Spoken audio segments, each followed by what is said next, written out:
우리 옆 사람과 함께 인사하시겠습니다. 우리 사랑하고 축복합니다. 함께 인사하시겠습니다. 사랑하고 축복합니다. 사랑하고 축복합니다. 우리가 계속해서 이 갈라디아서의 말씀을 가지고 성령의 9가지의 열매에 대해서 하나씩 그 내용들을 살펴보는 시간들을 가지고 있습니다. 지난주에는 그 두 번째 열매인 희락의 열매, 즉 기쁨의 열매에 대해서 나누었었죠. 기쁨의 열매, 즉 희락의 열매라는 것은 주어진 상황에 따라서 기뻐하고 슬퍼하고 하는 것이 아니라 나에게 어떠한 상황이 주어진다 할지라도 주님으로 인해서 기뻐할 수 있는 그 능력, 그것이 바로 희락의 열매인 것입니다. 사도행전 5장 41절에 이런 말씀이 있습니다. 사도들은 그 이름을 위하여 능력받는 일에 합당한 자로 여기심을 기뻐하면서 공의 앞을 떠나니라.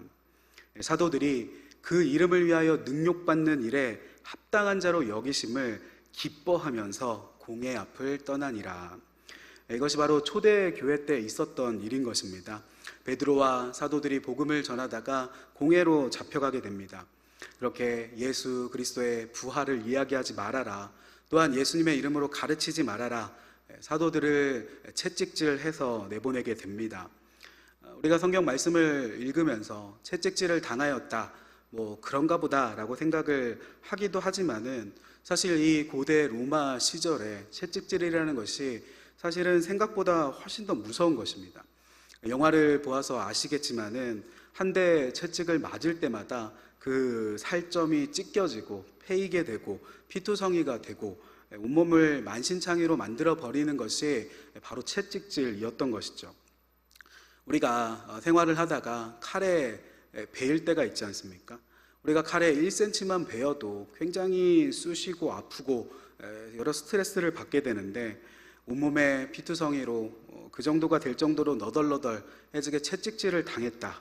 만약에 우리가 그렇게 채찍질을 당했더라면은 지금 우리의 기분이 어땠겠습니까? 만약에 지금 우리가 거리에서 복음을 전하다가 잡혀가서 그런 일을, 채찍질 당하는 그런 일을 우리가 당하였더라면은 우리는 앞으로 복음을 다시 전할 수 있는 그런 엄두를 낼 수 있었을까? 만약에 한국 사회에 그러한 시대가 오지는 않겠지만은 길거리에서 전도하면 채찍으로 여러 대 맞아야 된다, 그런 법이 혹 생기게 된다면은 아무도 전도하지 못할 것 같습니다. 그러나 사도들은 그러한 상황 속에서 기뻐했더라라고 성경이 기록을 하고 있죠. 앞서 말씀드린 사도행전 5장 41절 말씀에 사도들이 그 이름을 위하여 능력받는 것을, 능력받는 자의 합당한 자로 여기심을 기뻐했다. 내가 주님을 위해서 이렇게 능력받았구나, 내가 이렇게 주님을 위해서 채찍질을 당했구나, 내 사랑하는 예수님을 위해서 이런 일을 내가 당하였으니 나는 기쁘다. 그들이 기뻐했다고 성경은 기록하고 있는 것입니다. 상상을 해보면 어떻게 이런 상황 가운데 기뻐할 수 있겠는가?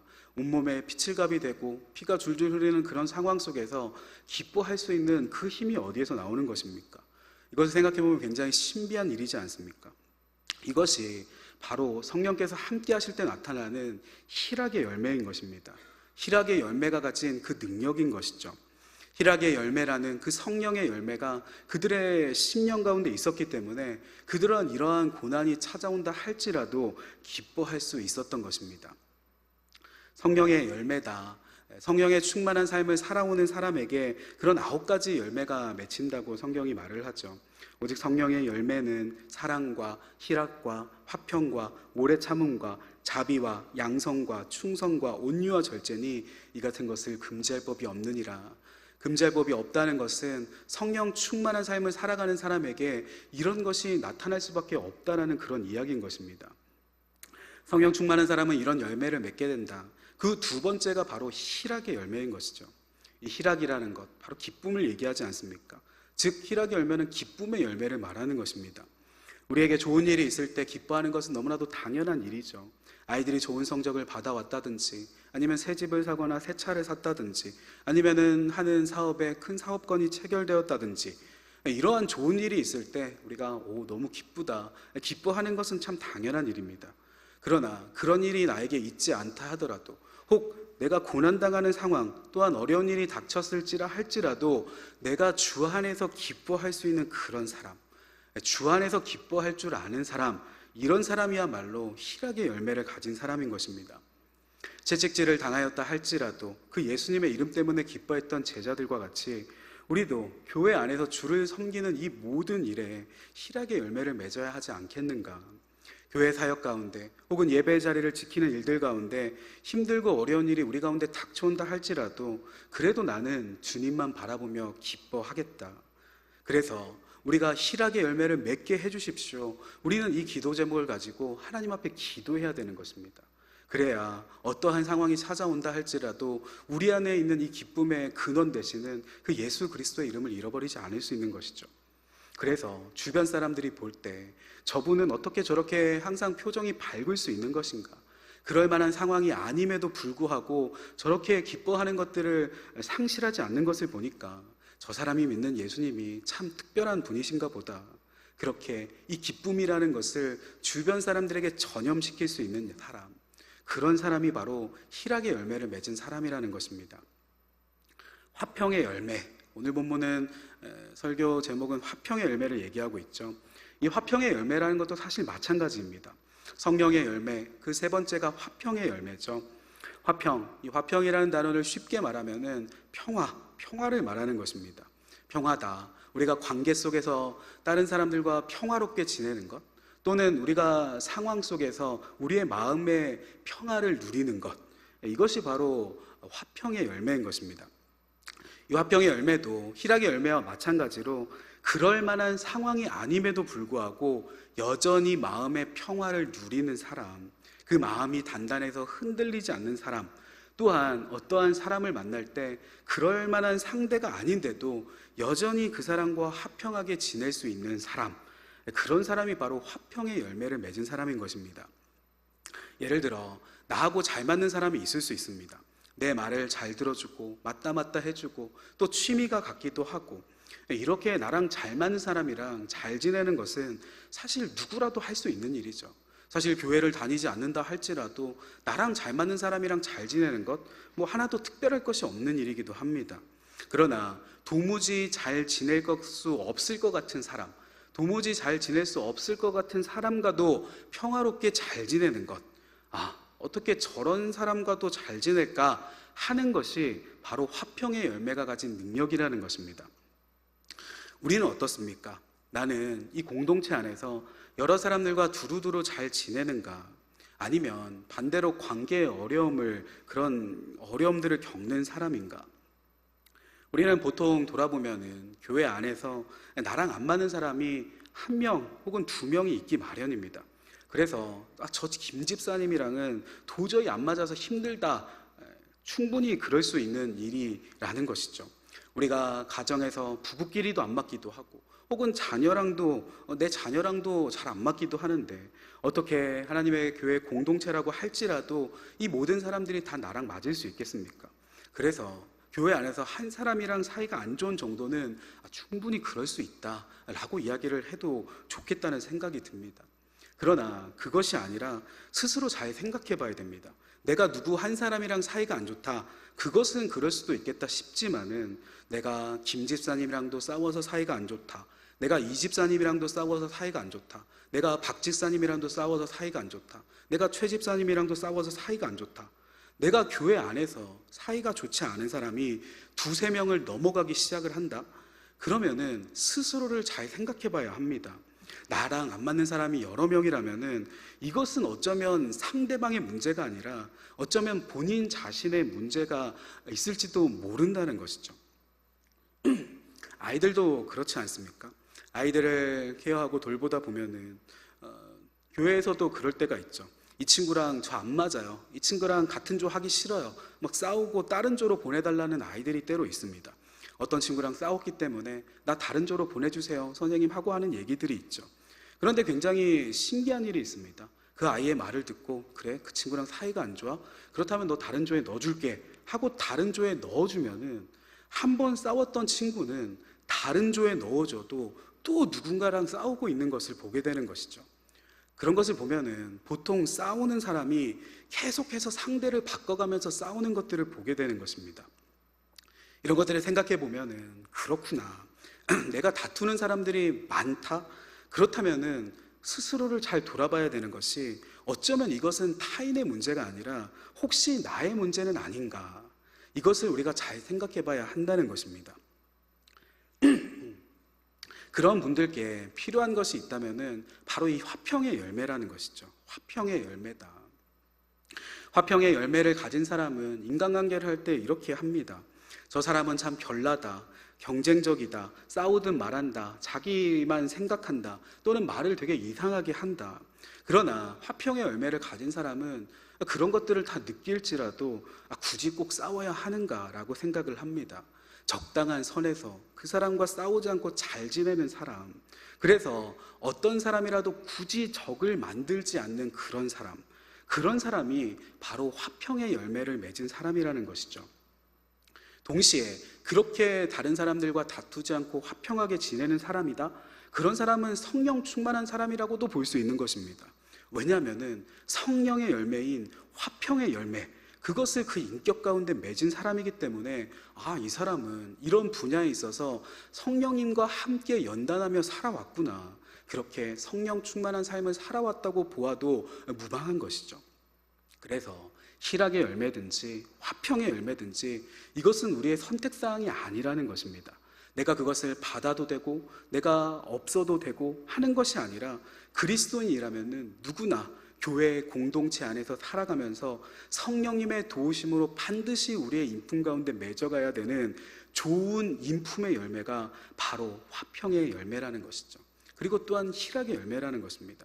그래서 이것들은 선택사항이 아니라 우리 모두가 우리의 심령 가운데 성령 충만함으로 맺어져 가야 되는 것이 바로 이 화평의 열매라는 것입니다. 그렇다면 조금 더 구체적으로 나랑 안 맞는 사람이랑 도대체 어떻게 잘 지낼 수 있는가? 그 사람을 볼 때 말을 저렇게 하는 사람인데 그 사람이 말하는 것이 사사건건 심령에 팍팍팍 박히는 경우들이 있습니다.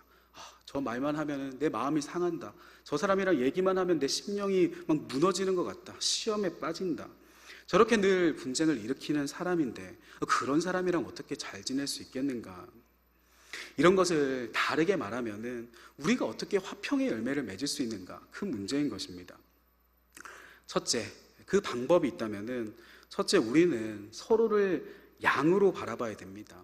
우리가 한번 따라해 보겠습니다. 우리가 서로를 양으로 봐야 한다. 양으로 봐야 한다.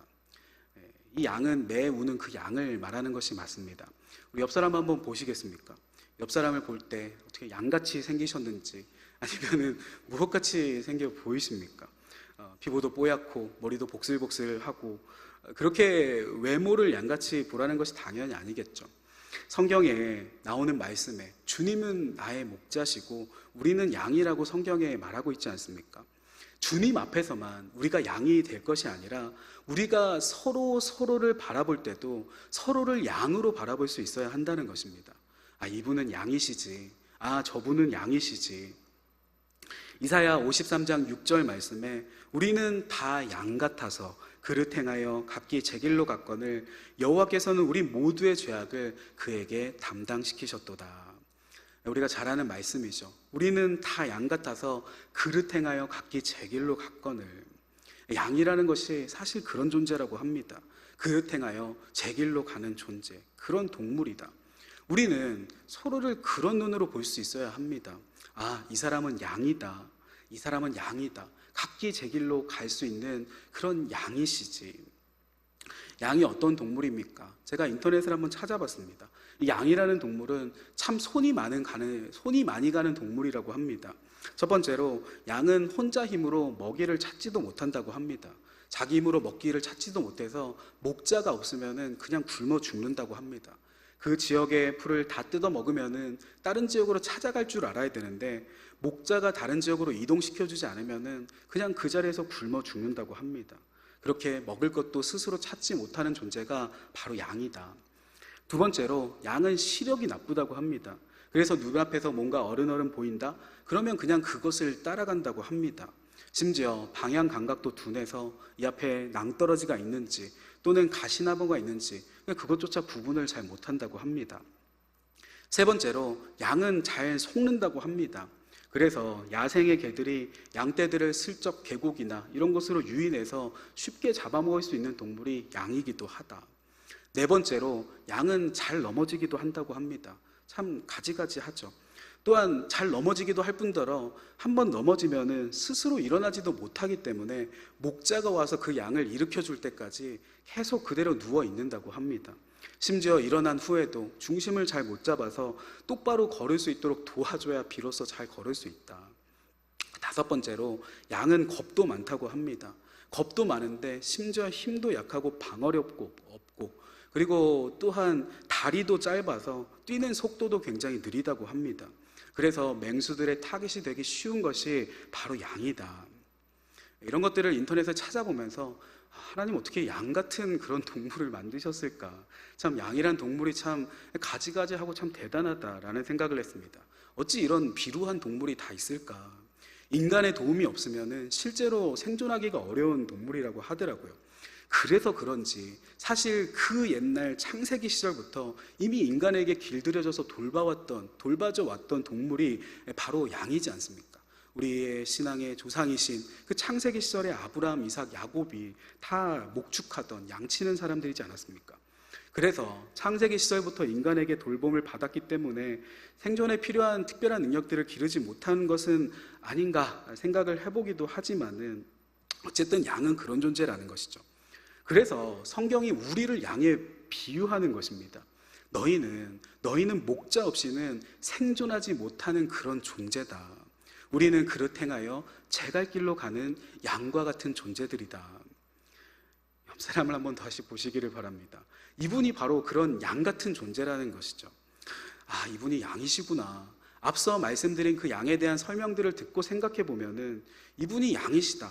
그러면 참 이분이 치근하지 않습니까? 아유, 이분이 양이시구나. 양 같은 분이시구나. 넘어지면 일어나지 못하는 그런 양 같은 분이시구나. 저도 성도님들을 바라볼 때 늘 양이라고 생각을 하려고 노력을 합니다. 기본적으로 나도 주님 앞에 양이지만은 저분도 양이시다. 그래서 무언가 그분이 나에게 화를 내신다, 또는 이런저런 비난의 말들을 하신다, 혹은 나를 공격해 온다, 그런 분들이 없으시기는 하지만은 혹 그런 분들이 생길 때 욱하는 마음에 나도 똑같이 화낼 것이 아니라 그저 그분을 극히 바라보면서 그렇구나, 이분은 양이시구나, 지금 음메 울고 계시는구나 라고 못 들은 척 모른 척 해버리는 것이 아니라 그 마음을 이해해 보려고 노력하는 것이죠. 아, 목자이신 예수님의 도우심이 필요한 그런 양이니 충분히 그럴 수 있다. 물론 또한 나조차 그렇지 않은가 라고 생각을 하는 것입니다. 물론 우리가 진짜 양처럼 잘 걷지도 못하고 시력이 나쁜 것도 아니고 먹을 것을 못 찾아 먹는 그런 어린아이는 아니지만은 그래도 하나님 보시기에 우리 모두를 양이라 하셨으니 영적인 측면에서는 우리가 다 영적인 측면에서는 하나님 앞에 다 연약한 양과 같은 사람이지 않겠습니까? 그래, 목자 대신 우리 예수님, 우리 주님의 도우심이 참 많이 필요하겠구나, 그런 생각으로 바라보려고 노력하는 것이죠. 그래서 교회 다니는 분이 어떻게 저렇게 말을 할 수 있는가? 아니, 교회 직분자가 어떻게 저렇게 생각을 할 수 있는가? 우리가 그렇게 생각을 하면은 우리의 마음 가운데 상처를 받게 됩니다. 그래서 우리는 오히려 우리의 시야를 낮춰야 하는 것입니다. 아, 그렇구나. 저분도 돌봄이 필요한 양이시구나. 아, 주님을 참 많이 만나셔야겠다. 성령을 받으셔서 변화되셔야 되겠다. 긍휼히 여기는 마음으로 바라보면은 성령께서 우리의 마음 가운데 화평의 열매를 맺어가시는 것입니다. 화평할 힘이다. 굳이 그 사람과 싸우지 않고도 관계를 계속 이어나갈 수 있는 그 힘을 우리 안에 성령님께서 길러주시는 것이죠. 그래서 화평의 열매다. 나랑 맞지 않는 사람과 어떻게 잘 지낼 수 있을까? 그 성도를 주님의 양으로 바라보며 이 성도를 변화시켜 주십시오. 저 말들을 하나님 고쳐 주십시오. 기도하는 마음으로 그 사람을 바라볼 때 우리 안에 그러한 화평의 열매가 맺혀가기 시작하는 일들이 일어나게 될 것입니다. 또한 기도 가운데 하나님께서 우리를 그렇게 마음을 강하게 만들어 주시는 일들이 일어나게 될 것입니다. 두 번째로, 우리가 관계에서 뿐만이 아니라 힘든 상황 속에서, 여러 가지 닥친 어려운 상황 속에서 어떻게 마음의 평강을 누릴 수 있을 것인가? 앞서 말씀드린 것처럼 모든 일들이 형통할 때는 마음의 평강을 누리는 것, 그것은 누구나 할 수 있는 일이지 않습니까?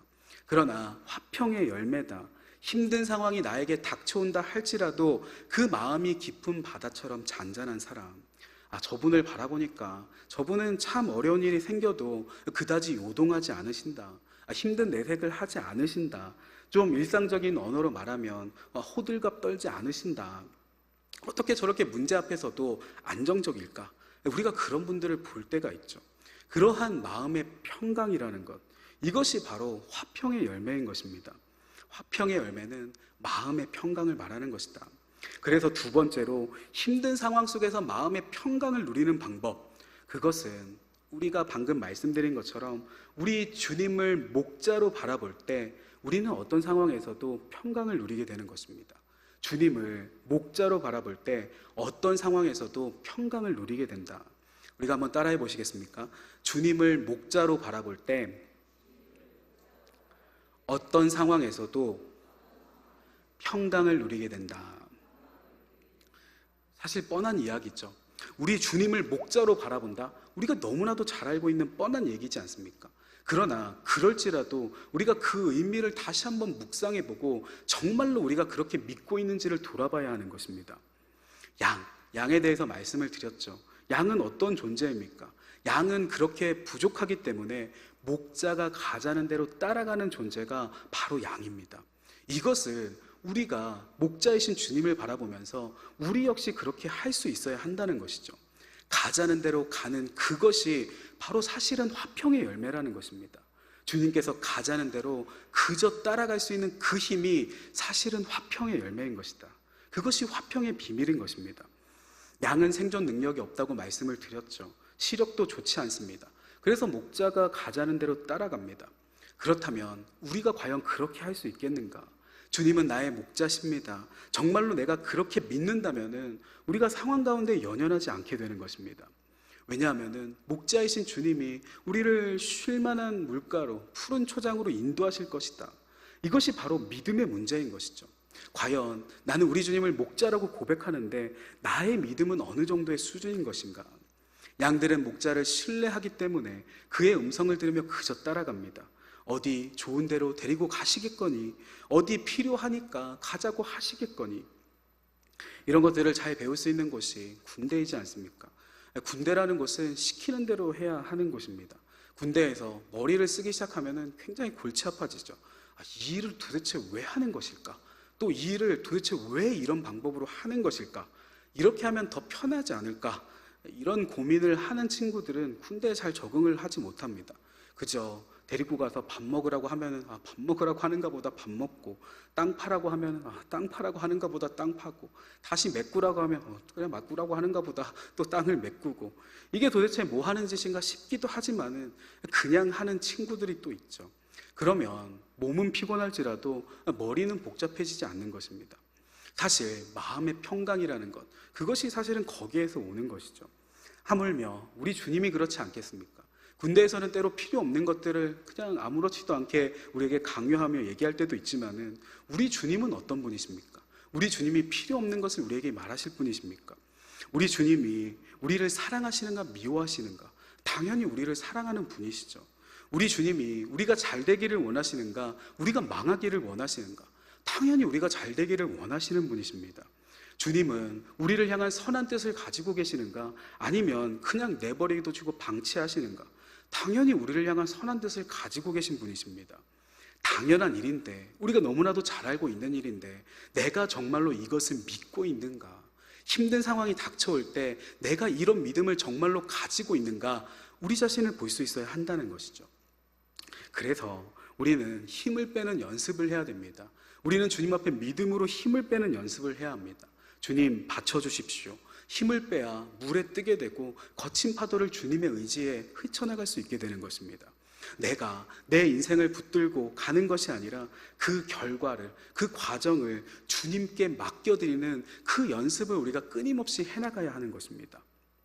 주님, 제발 이런 일을 이루어 주십시오. 주님, 이것을 꼭 이렇게 이루어 주십시오. 이렇게 기도하는 것은 사실은 초보자가 기도하는 방식인 것입니다. 하나님의 뜻을 신뢰하는 사람, 그러한 기도의 고수는 이렇게 기도를 합니다. 하나님, 이런저런 일들이 이렇게 이루어지기를 원합니다 하는 기도에 덧붙이는 것이 있는 것이죠. 그러나 하나님, 내 뜻대로 하지 마시고 주님의 뜻대로 이루어지기를 원합니다 라고 하나님을 믿고 신뢰하며 기도할 수 있어야 하는 것입니다. 나아가 제가 교육부서에서든지 어디에서든지 늘 기도하는 기도의 제목이 있는데, 하나님, 아무리 우리 눈에 좋게 보인다 할지라도 주님의 뜻이 아니라면은, 아무리 우리 눈에 좋게 보인다 할지라도 이것이 주님의 뜻이 아니라면은 우리가 아무리 많은 시간과 비용과 노력을 들였다 할지라도 이것이 그냥 무너지게 해주시고, 반대로 이것이 우리의 눈에 보기에 해로워 보이는 일이라 할지라도 이것이 주님의 뜻이라면 우리 가운데 이루어지게 해주십시오. 그 결과를 하나님께 맡기며 기도하는 것입니다. 하나님께서 선하실 것이기 때문에, 우리의 생각보다 더욱더 높은 것들을 생각하고 계실 것이기 때문에 내 생각과 내 계획과 내가 물질을 들였던 일들, 물론 이것들이 너무나도 중요한 일이지만은 그것이 하나님 보시기에 기뻐하시는 일이 아니라면은, 하나님의 뜻이 더 큰 선하신 일들이 있다라면은 이 일들 지금이라도 하나님 무너지게 하여 주십시오. 그리고 우리의 눈에 해로워 보이는 일이라 할지라도 주님이 기뻐하시는 일이라면은 이 가운데 이루어지게 해주십시오. 그런 기도를 하나님 앞에 늘 드립니다. 그 결과를 하나님 앞에 맡겨드리는 기도를 드리는 것이죠. 결과를 맡겨드리는 기도. 어떤 것이 더 선한 결과인가? 우리가 그것을 어떻게 다 헤아려 볼 수 있겠습니까?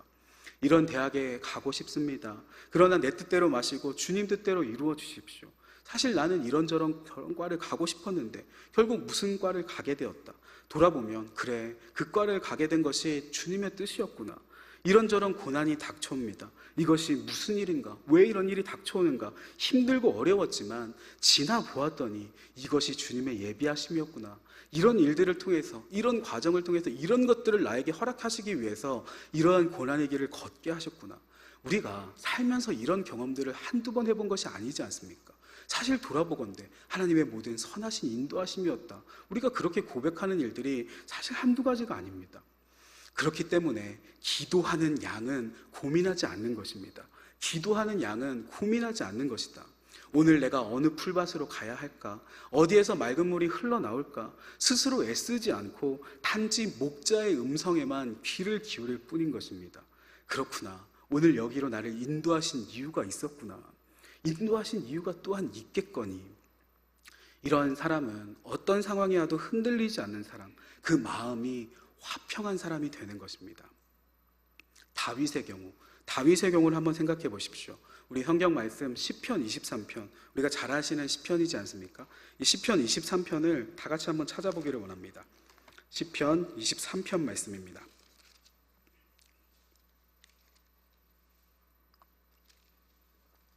우리가 이 말씀을 한번 읽고 이 말씀을 마치려고 합니다.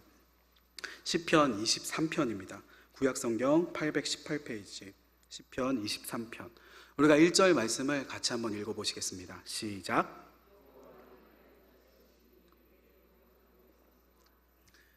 여호와는 나의 목자시니 내게 부족함이 없으리로다. 실제로 부족함이 없었습니까? 다윗의 경우를 돌아보십시오. 다윗의 삶 가운데 어려운 일이 상당히 많았습니다. 그러나 다윗이 돌아보니까 그런 것입니다. 주님이 그래도 나의 목자셨지. 그래서 결국 돌아보니 내게 부족함이 없었다. 다윗이 고백하는 것입니다. 우리가 이어서 2절, 3절 말씀을 읽어보겠습니다. 시작.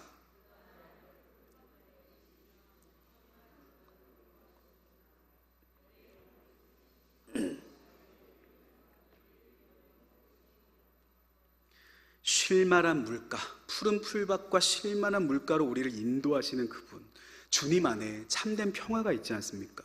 우리가 기도하는 가운데 우리의 마음 가운데 평강을 누리게 됩니다. 찬양을 부를 때, 우리가 예배를 드릴 때 주님을 진짜 만나는 그 순간이 바로 푸른 풀밭이며 쉴만한 물가이지 않는가. 그래서 푸른 풀밭, 쉴만한 물가가 다른 곳에 있는 것이 아니라 우리의 마음을 평강하게 하는, 평안하게 하는 그 장소는 바로 우리 주님을 만나는 바로 그곳이다. 그분이 나를 소생시키시는구나. 영혼의 충만함을 느끼게 되고 그분이 나를 의의 길로 인도하시는구나. 주님을 향한 믿음이 생겨나게 되는 것입니다. 우리가 4절, 5절 말씀을 함께 읽어보겠습니다. 시작.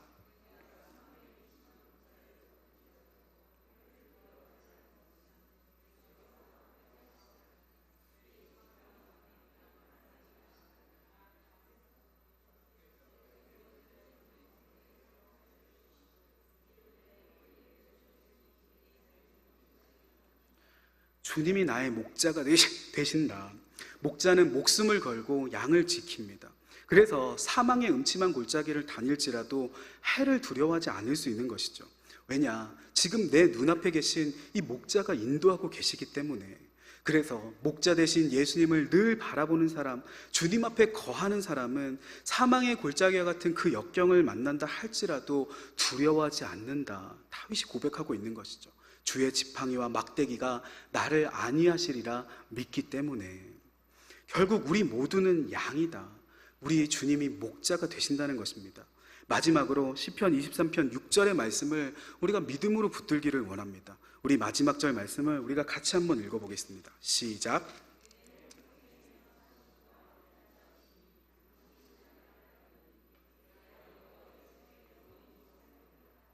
우리가 이 말씀이 나의 삶 가운데 이루어지기를 위해서 기도해야 할 것입니다.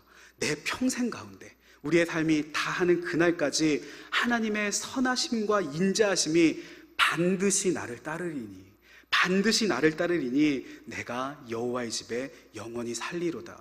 여호와의 집이 어디입니까? 나의 심령이 여호와의 집이 아닙니까? 성령께서 거하시는 그 심령이 여호와의 집인 것입니다.